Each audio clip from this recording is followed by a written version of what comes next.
agradeçamos a Deus por esta oportunidade de estarmos neste planeta vivenciando as lições imorredouras do Evangelho de Jesus. Quando nós falamos em doutrina espírita, falamos no Divino Mestre de Nazaré. Quando falamos no Mestre de Nazaré, nos lembramos do seu Evangelho. E quando falamos no seu Evangelho, nós nos reportamos ao Evangelho segundo o Espiritismo. É o Evangelho interpretado à luz da ciência espírita, da filosofia espírita, da religião espírita. E quando falamos na codificação espírita, lembramos-nos indiscutivelmente do seu codificador, Hippolyte Léon Denis Arrivaille, que depois que publica o Livro dos Espíritos, passa a se chamar Allan Kardec. E como nós somos espíritas, de uma maneira geral, porque pode ser que tenha algumas pessoas aqui que não o sejam, e se isso ocorrer, que sejam bem-vindos, nós que acreditamos nas vidas sucessivas, nós que compreendemos que Deus é infinitamente sábio, justo e misericordioso, passamos a nos perguntar quem foi Hippolyte Rivail, Allan Kardec anteriormente. Ele era a reencarnação de quem? Quando nós falamos em codificação do Espiritismo, nos lembramos que a doutrina que nós professamos, ela teve como um diretor espiritual que se denominou de o Espírito de Verdade. E aí surge aquela pergunta: e quem é o Espírito de Verdade? É isso que nós vamos responder nesta noite. Quem é o Espírito de Verdade? Quem foi Allan Kardec antes? Vamos então começar do começo de Jesus, das suas preleções. Vamos nos lembrar de que ele foi crucificado, de que ele sentiu de imediato que os apóstolos que se pareciam sustentáculos da fé, e a gente faz uma apologia aqui com a UF, logo após a sua partida para o mundo espiritual através da crucificação, passamos a perceber que os apóstolos titubearam, enfraqueceram, debandaram. Só um suportou a pressão popular, somente um foi até o pé da cruz, junto com sua mãe Maria Santíssima, presenciou as últimas palavras biológicas de Jesus. Chamava-se João o Evangelista, o discípulo amado do Mestre, aquele que Jesus tinha uma intimidade, aquele a quem ele teve a audácia de reclinar sua cabeça no peito do Mestre. Eu fico com inveja, sinceramente, porque eu não sei se um dia eu poderei ao menos apalpar a sandália que Jesus usou. E ele reclinava a cabeça no peito de Jesus. Ele é considerado o discípulo amado do Mestre. Jesus ressurge dos mortos. E quando ele ressurge com qual corpo? Nós espíritas afirmamos que ele ressurgiu dos mortos com seu corpo perispiritual. Não era o mesmo corpo biológico, era um corpo perispiritual. Porque o corpo físico, ele após a morte, ele se decompõe. Ele se mistura às bactérias, se desfaz. E para que não haja dúvidas, vamos nos lembrar de quando Maria de Magdala, naquele domingo maravilhoso, sai de sua casa juntamente com Salomé e outras companheiras de trabalho, a passos largos, em direção ao sepulcro do Mestre, para untar seu corpo com os perfumes mais caros, mais doces, que elas queriam homenagear. Mas quando chegam ao sepulcro, já aos primeiros clarões da madrugada, ela observa que o sepulcro está vazio, o Mestre não está ali. E ela então, preocupada, procura alguém que desse notícia da ausência do corpo do seu amado Mestre. E vasculhando o horto de Getsemane, descobre a presença de um jovem, muito belo. E ela não identificou nesse jovem o Mestre Jesus. E não o identificou por quê?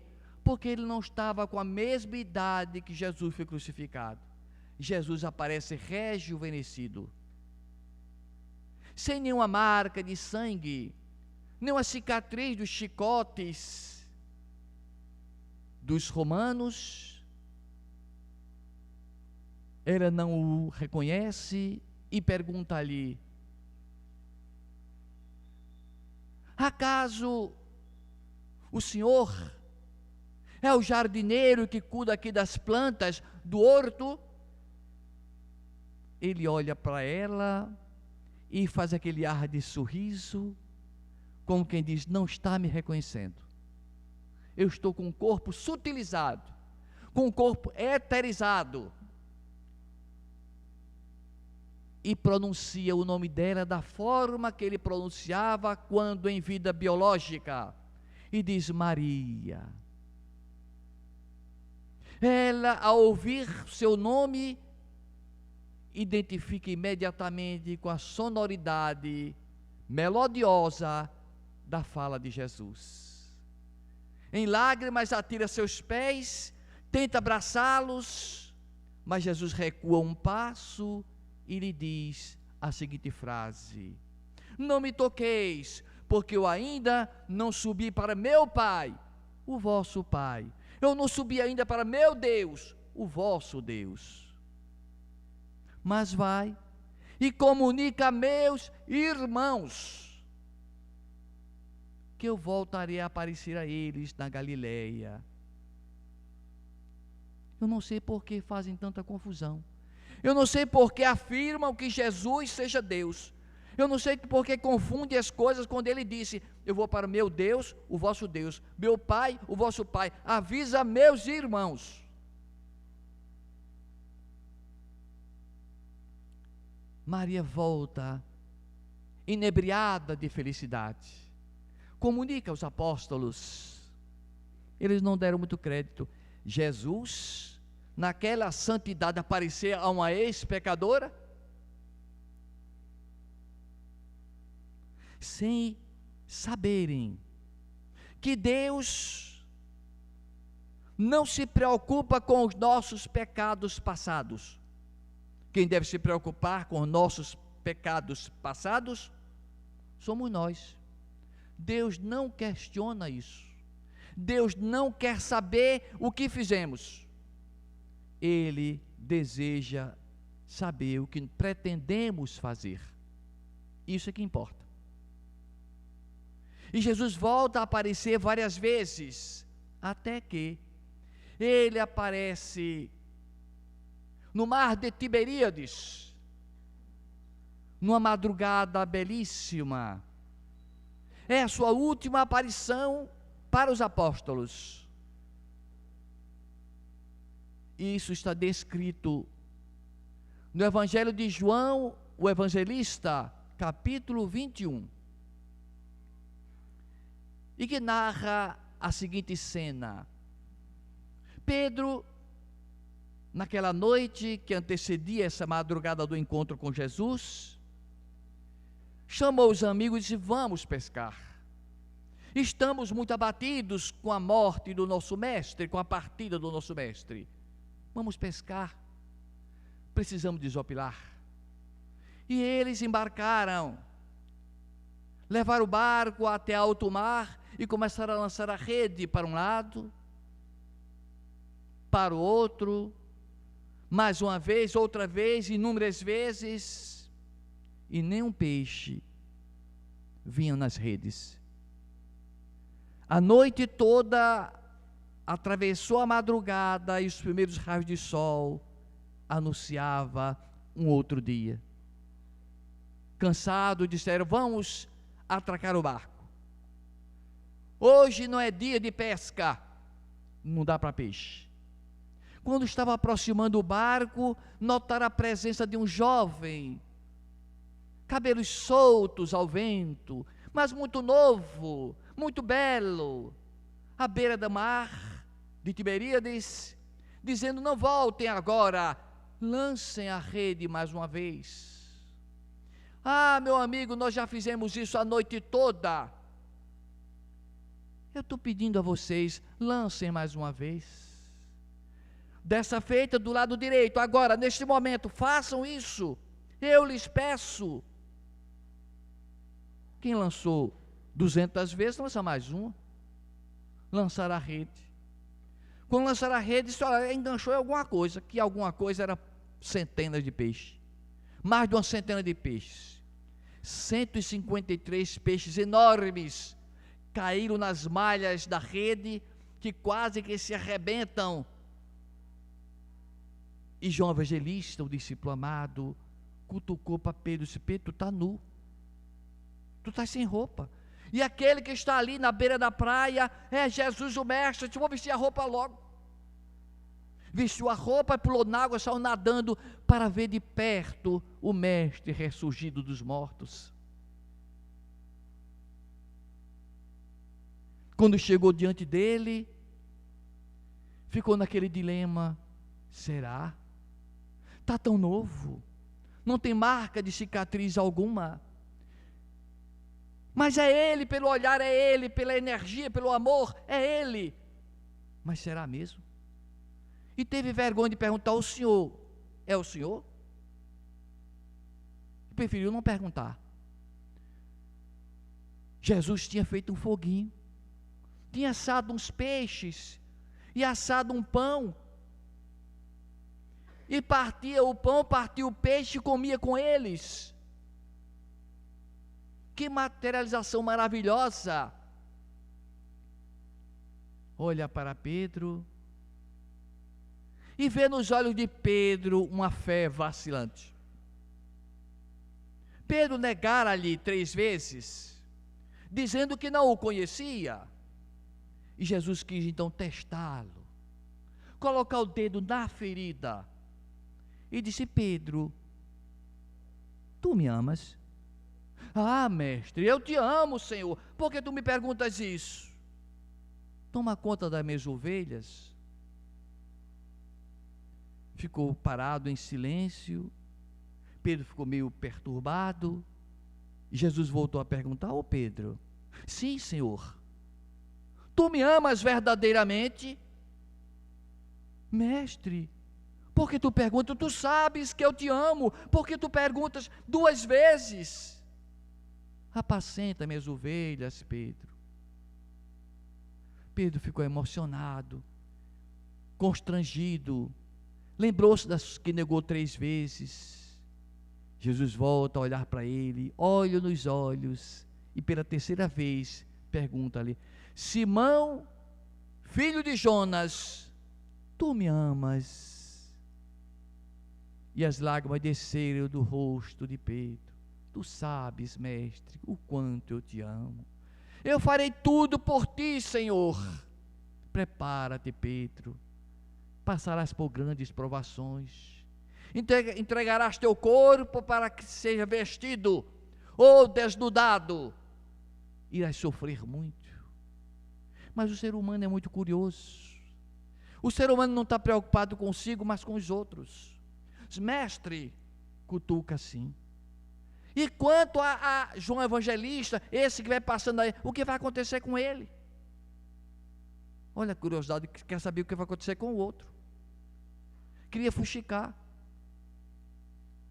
Jesus diz para Pedro, no nosso linguajar nordestino, deu um toco em Pedro. Se eu quero que ele fique até que eu volto, que tens tu a ver com isso?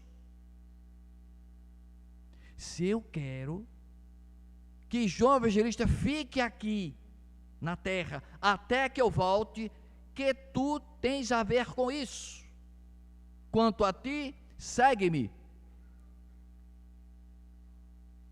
Os apóstolos ouviram aquela frase de Jesus e disseram: olha, pelo que nós entendemos, que ele disse que ele vai ficar aqui até que ele volte, talvez volte, vai demorar muito, então João Evangelista não vai morrer,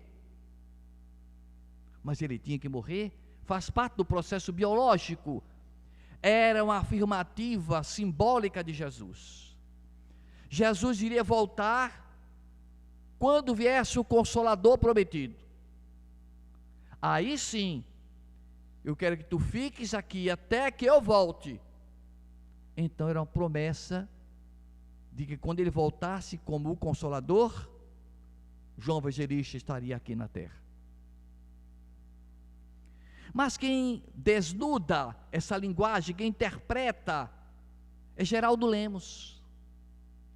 Geraldo Lemos fez a leitura de uma mensagem escrita por Humberto de Campos no livro Crônicas de Além-Túmulo, intitulada A Ordem do Mestre. E nessa mensagem, Humberto de Campos conta que Jesus se encontra-se com João Evangelista no mundo espiritual. E diz: João, meu discípulo amado, fala a mim do meu evangelho que eu deixei há tantos séculos atrás, como está na terra. Ah, Senhor, a tua doutrina foi deturpada, não mais existe na tua doutrina aquela simplicidade das alparcas dos pés, nem os templos simples, onde a pobreza se acomodava, mas agora existem templos suntuosos, onde o ouro, a prata, as pedras preciosas tomam conta. João, meu querido João, meu discípulo querido, e que tu acha da situação do cristianismo? De mestre, está muito difícil, tu enviaste à terra vários missionários, Francisco de Assis, Martinho Lutero, Maomé, tantos missionários enviaste e foram tantos fracassos ou de poucos resultados. Tu estás inseguro? Ah, mestre, eu estou intranquilo e inseguro. A humanidade está tão distante do teu evangelho, tão simples e tão humilde, do tempo que nós caminhávamos juntos às margens do lago de Genezaré. Te preocupas não, João, discípulo meu amado, porque se os homens da terra não escutaram a minha mensagem, eu estou convocando a partir de agora que os mortos saiam dos sepulcros e venham dar suas mensagens, transmitam a mensagem do plano espiritual através dos mortos. Os túmulos serão abertos e tu, meu discípulo amado, é que irás abrir o pórtico dos túmulos para a chegada desses espíritos e trazer essa nova doutrina. Era quem? Quem era esse homem? Allan Kardec. Quem era Allan Kardec? O de João, o discípulo amado de Jesus. Tu descerrarás, meu discípulo amado, as portas dos túmulos para que os mortos venham. E então ele escreve o primeiro livro, o livro dos Espíritos. Jesus deixou uma doutrina santa, mas o ser humano não suportou o peso de uma doutrina tão pura, tão humilde. havia a necessidade, segundo os apóstolos, de atrair adeptos, de encher a casa, e para isso começaram a introduzir deuses, rituais, cerimoniais, para tornar o culto mais alegre e mais atrativo para os transeuntes romanos e judeus. E começou o cristianismo a se deturpar, pouco a pouco, distanciando-se do primitivo cristianismo de Jesus. Então o mestre resolve convocar Saulo, o pecador Saulo de Tarso, aquele que mandou matar Estevão, o primeiro mártir do cristianismo, porque Jesus não se preocupava com o passado das pessoas, mas com o potencial para o futuro. E Saulo de Tarso havia conversado com o sacerdote e pedido uma autorização por escrito para ir à cidade de Damasco, a aprisionar Ananias, se possível matá-lo. E quando estava já avistando as cumeeiras das edificações de Damasco, Jesus aparece-lhe em forma de luz tão intensa que ele fica cego, dá um grito e cai da montaria na areia ardente do deserto. E ouve aquela voz que penetra a sua alma, vai lá no coração da sua alma e ecoa-lhe por toda a eternidade: Saulo, Saulo, por que me persegues? E ele, sem ver mais nada, clama para o alto: quem és, ó Santo de Deus, que eu persigo, que eu não sei quem és a quem eu persigo? Eu sou Jesus de Nazaré, a quem tu persegues. E aquele pecador que matou Estevão, aquele que perseguiu os cristãos, disse: agora, Senhor, eu vou ser teu seguidor, não mais perseguidor. Que queres que eu faça em teu favor? É isso que Jesus quer de nós. Não quer saber se pecamos antes, quer saber se a gente vai modificar daqui para frente.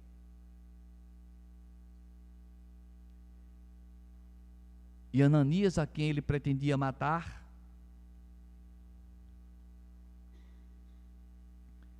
é convocado por Jesus,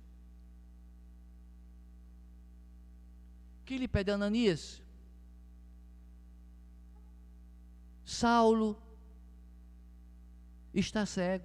Eu apareci a ele no deserto, e ele vai ser um trabalhador incansável em favor da divulgação da minha doutrina. Ele cegou ao ver a luz da minha presença. Eu quero que você vá até lá na rua direita, onde ele está hospedado, e você vai com a missão de curá-lo da cegueira. Mestre, ele matou Estevão. Confia em mim? Ananias, vai lá. Confia. E Ananias foi, bateu a porta, adentrou, e restabeleceu a visão de Saulo, que dali em diante passaria a chamar-se Paulo de Tarso, o grande divulgador, semeador do Evangelho de Jesus entre os gentios do mundo inteiro. Mas os cidadãos romanos, cheios de ostentação e riqueza e luxo e vaidade, não aceitavam a ideia do cristianismo de tratar de igual maneira o escravo. Isso era um absurdo. Tornar o escravo igual a qualquer autoridade, isso era impensável. Essa doutrina não podia vingar. Esse povo não queria mais obedecer aos superiores, porque eles se achavam todos irmãos, e passaram a perseguir, a jogá-lo nos circos, para serem devorados pelas garras dos leões, ou queimados vivos por ordem de Nero. E foram tantos os mártires, tantos sofrimentos, que os cristãos pediram clemência a Jesus. Alguns seguidores do cristianismo primitivo disseram: vocês estão transviando, mudando a origem, a sutileza dos ensinamentos de Jesus com essa vaidade, com essa ostentação. Nós vamos ser as setas. E se afastaram da civilização para morarem em montanhas íngremes, em grutas, os ascetas. No deserto de Nítria vivia mais de 30 anacoretas, passando fome e sede, para se resguardarem das tentações do mundo, as tentações do sexo, para não pecarem. Mas que produziam ele? Absolutamente nada. Jesus, se tivesse vindo ao mundo com medo de enfrentar as dificuldades, não teria vivido entre os pobres e pecadores. É junto do sofrimento que a gente evolui. Então, dentre esses ascetas, destaca-se São Simeão, um santo. Que fez ele? Para se livrar das tentações do mundo, construiu uma torre. Aos poucos foi construindo uma torre. Quando cansava, ia para cima da torre, ficava em pé. Aumentava no dia seguinte, foi aumentando, aumentando, até ficar uma torre gigantesca. E ficou morando em cima da torre. Fez um beiral um pouquinho mais elevado, para que ele com sono não caísse de cima embaixo, não morresse. E os transeuntes passavam, só quem está lá em cima. Vamos levar uma comidinha para ele, senão ele morre. Botava a escada, subia, dava comida e água. Se não fossem as pessoas que socorreram, ele teria morrido de fome e de sede. Na ilusão que estava se aperfeiçoando para o mundo espiritual, estava perdendo a grande chance de evoluir. No ano 312, Jesus resolve atender o clamor dos cristãos que morriam nos circos e convoca mais um pecador para auxiliá-lo na sua tarefa de reerguer o cristianismo. Era o imperador romano Constantino o Grande.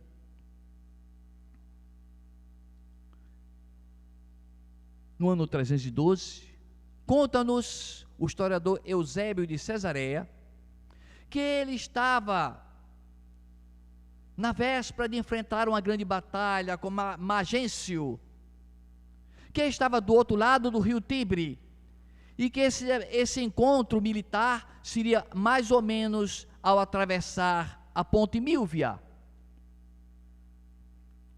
Ele mandara uns espiões e constatara que o exército de Maxêncio tinha mais do dobro do número de soldados do que seu exército. Então, ele ficou realmente muito abatido. Ficou temoroso. Será que vai ser o final da minha vida? Será que eu vou morrer amanhã nessa batalha? E nesse desespero, andando para lá e para cá, a tarde foi caindo e os raios do sol tisnou o céu com o seu vermelhidão característico, e ele então teve uma visão.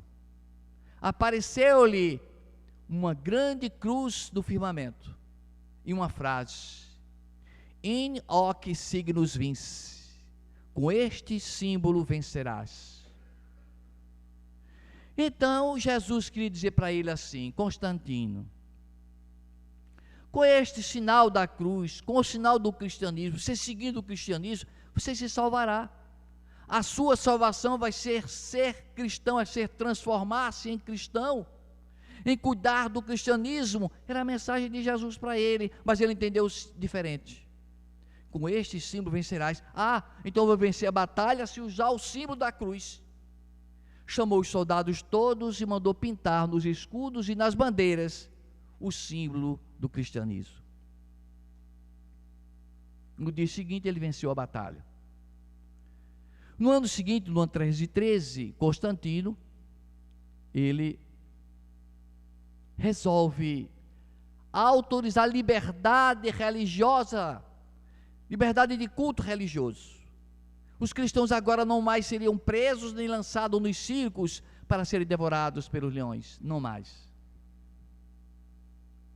Isso foi de grande euforia entre os cristãos primitivos. Que bênção! No ano 325, Constantino convoca o concílio de Nicéia, em que discute se Jesus era filho de Deus ou se Jesus era Deus. Aquele assunto que nós abordamos no início, que Jesus diz: eu vou para o meu Pai, vosso Pai, eu vou para o meu Deus, vosso Deus. Fala com meus irmãos, que eu vou continuar aparecendo a eles. Não havia dúvidas. Mas Constantino reúne nesse concílio de Nicéia para decidir oficialmente se Jesus era ou não Deus. E foi daí em diante que o cristianismo primitivo adota Jesus como igual a Deus. E daí surge a teoria não aceita pelo Espiritismo da Santíssima Trindade. Passam-se os anos, e no ano 1205, percebendo Jesus que o luxo, a ostentação, a vaidade humana tomava conta do cristianismo, onde estava aquela simplicidade dos apóstolos pescadores? Onde estava? Do mestre que não tinha onde reclinar a cabeça para dormir, não tinha uma casa. Aonde aquela simplicidade primitiva? Então Jesus convoca aquele que nós conhecemos como Francesco Bernardone, Francisco de Assis. E no ano de 1205, está Francisco de Assis fazendo uma prece na igreja de São Damião, nas cercanias da cidade de Assis. Quando uma voz espiritual, um fenômeno mediúnico, ocorre de voz direta, e ele escuta alguém lhe dizer: Francisco, sim, Senhor, reconstrói a minha igreja, Francisco, ela está em ruínas. E Francisco de Assis, na sua simplicidade, na sua inteligência tão pequenininha, não entendeu o recado que Jesus mandava para ele. Reconstruir a minha igreja era ao lado da simplicidade, é voltar àquela fase primitiva do desapego das coisas materiais. Ele não entendeu. Reconstruir a minha igreja, olha, tem essa parede caindo, eu vou comprar argamassa e consertar, é para reconstruir a igreja. Mas não era a igreja física que Jesus queria que ele reconstruísse, era a igreja moral, reconstruir a moral do ser humano. Ele então passa a ser o exemplo da humildade na terra, é aquele que conversa com os pássaros, com os animais, que conversa com o sol e com a lua, aquele típico exemplo da simplicidade, aquele emissário que Jesus mandou, mas não foi compreendido pela ostentação da igreja cristã. Passam-se mais alguns séculos, e no ano de 1517, Martinho Lutero, monge católico, ao presenciar que a igreja estava vendendo salvação: você quer ser salvo? É muito fácil. Qual é o seu pecado? Traga tanto em moedas de ouro que você vai ser salvo. Eram as indulgências. E Martinho Lutero não concordava com isso, porque o ser humano não teria condições de perdoar ninguém, nem Deus iria se submeter a isso. Então Martinho Lutero escreve 95 pensamentos ou teses, prega na porta da igreja. A igreja não aceita, não compreende o recado de Jesus. Era um recado de Jesus, para que a igreja não fizesse aquilo, que não negociasse com as coisas divinas, que voltasse à simplicidade do cristianismo primitivo. A igreja não fez isso. Pelo contrário, excomungou Martinho Lutero, fez uma contra-reforma, perseguiu o povo, instituiu o renascer, a retomada da Santa Inquisição. E Jesus, compadecido, envia outros missionários, como Emanuel Swedenborg, um médium extraordinário, que descreveu o mundo espiritual com tanta nitidez, muito semelhante às descrições que André Luiz fez através de Chico Xavier. Mas chegou aquele ponto, aquele instante, que precisava então vir o Consolador. E aquele homem, Hippolyte Léon Denisard Rivaio, sai da Suíça para morar em Paris. Faz o educandário, ele era educador. Ele é convocado a assistir reuniões em que as mesas giravam e ele é induzido a pesquisar aqueles fenômenos e convocado por Jesus para a tarefa de codificar o Espiritismo. Era Jesus que convocava aquele homem que nós já sabemos tratar-se da reencarnação de João o Evangelista.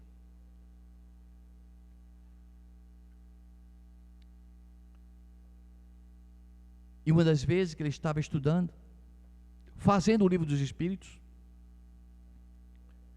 escutou pancadas na parede, e ele começou a pensar consigo, mas pancadas, quem está batendo nessa parede?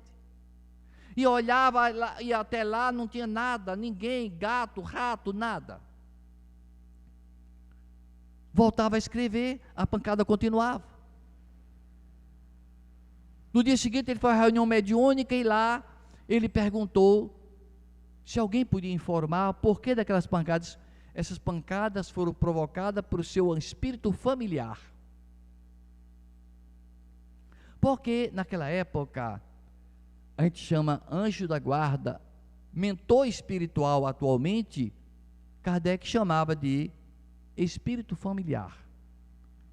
Então disseram, olha, Hippolyte Denisard Rivaio, o seu espírito familiar foi quem bateu na parede. Ele está aqui, pergunta a ele por que ele bateu na parede. E ele pergunta, ô amigo que me acompanha, que bateste na parede, o que queria dizer com aquilo? Ele respondeu, eu queria te avisar que tu tinha cometido um erro muito grave na interpretação desse livro que tu estás escrevendo. Ah, mas eu corrigi depois. O defeito continua. Olhe de novo atentamente entre a terceira linha e a 30ª linha, tem um defeito, um erro grave que precisa ser corrigido. Eu posso saber teu nome? Tu és o meu mentor, se eu te acompanho. Eu posso saber teu nome, podes me chamar de a verdade. Quem é que desconfia quem seja a verdade? Qual espírito aqui na terra que poderia dizer, eu sou a verdade? Quem se lembra de Jesus quando ele disse assim, eu sou o caminho, a verdade e a vida? Quem não se lembra disso? Me chames a verdade.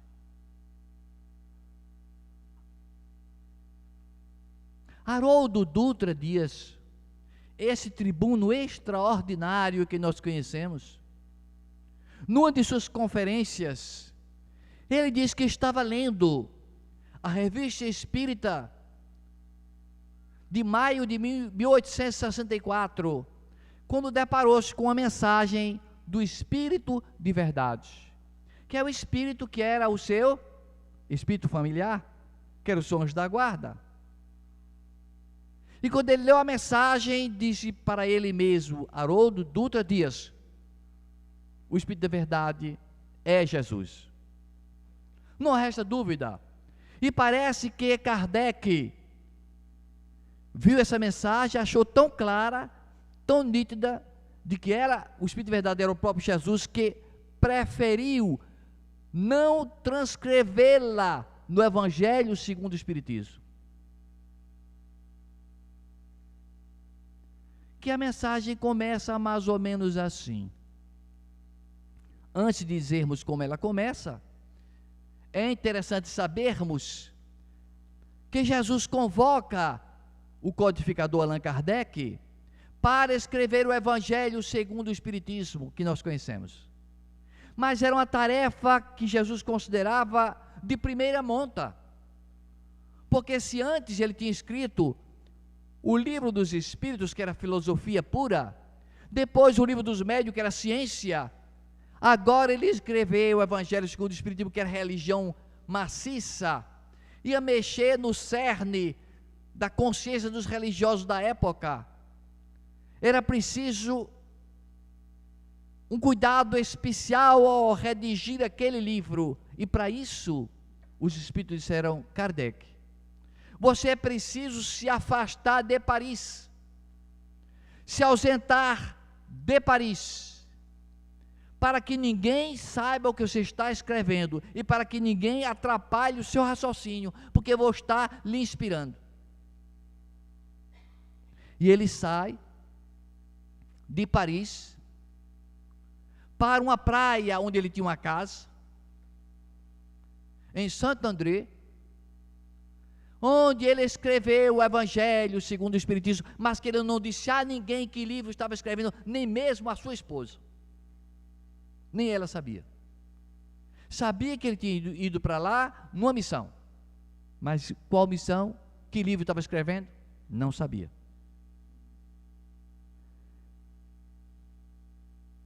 Então, Haroldo Dutra Dias pega essa mensagem que está lá, na Revista Espírita de maio de 1864, assinada pelo Espírito de Verdade, que começa mais ou menos assim: acaba de ser lançado mais um livro, tinha sido o Evangelho segundo o Espiritismo. Este livro é a luz divina que veio à Terra, porque eu vim ao mundo há 18 séculos atrás, a pedido de meu Pai, para trazer o seu Evangelho de amor aos homens de boa vontade. Na casa de meu Pai há muitas moradas. Bem-aventurados simples e humildes, porque serão exaltados, e os orgulhosos serão rebaixados. Dr. Haroldo Dutra não teve dúvidas que tratava-se realmente de Jesus, assinando-se como Espírito de Verdade, que era o guia de Kardec, que na verdade era João Evangelista, o discípulo amado. Por isso tal afinidade, tal aproximação. Justifica-se por essa sintonia plena. Mas se nós queremos efetivamente não ter dúvidas quanto a isso, abramos o livro dos médiuns, no capítulo que trata de mensagens espirituais. Uma delas, que está no capítulo 31, item 9, assinado por Jesus de Nazaré. E Kardec diz: eu botei essa mensagem porque eu não posso dizer que a mensagem não é de alto valor, mas eu não posso garantir que seja de Jesus. Isso eu não posso garantir. Mas que tem todas as credenciais de ser de Jesus, mas não posso dizer isso. Então isso está escrito no capítulo 31, item 9 do Livro dos Médiuns. Anos depois, Kardec, não sei se sem perceber ou percebendo, transcreve a mesma mensagem que ele tinha visto assinado por Jesus de Nazaré e publica no Evangelho segundo o Espiritismo, capítulo meia dúzia, a mesma mensagem. Assinado Espírito de Verdade. Se lá no Livro dos Médiuns estava escrito Jesus de Nazaré e ele cá bota, coloca como o Espírito de Verdade, é porque o Espírito de Verdade era Jesus de Nazaré, não tem qualquer dúvida. Portanto, irmãos queridos, quando alguém na rua pergunta: e vocês acreditam em Jesus? Ora, Jesus era o mentor espiritual de Kardec, e Kardec era João Evangelista, o discípulo amado do Mestre. O que estamos nós a fazer aqui? Tanta mensagem bela trazida pela doutrina espírita, o renascer, o reviver, o ressurgir do cristianismo através da doutrina espírita. Que estamos nós fazendo aqui? Nada. Deixando os dias passarem, empurrando os dias com a barriga, sem lutarmos contra nossos próprios defeitos, sem nos atermos aos cuidados psicológicos para não sermos obsediados. Que estamos nós fazendo aqui na terra?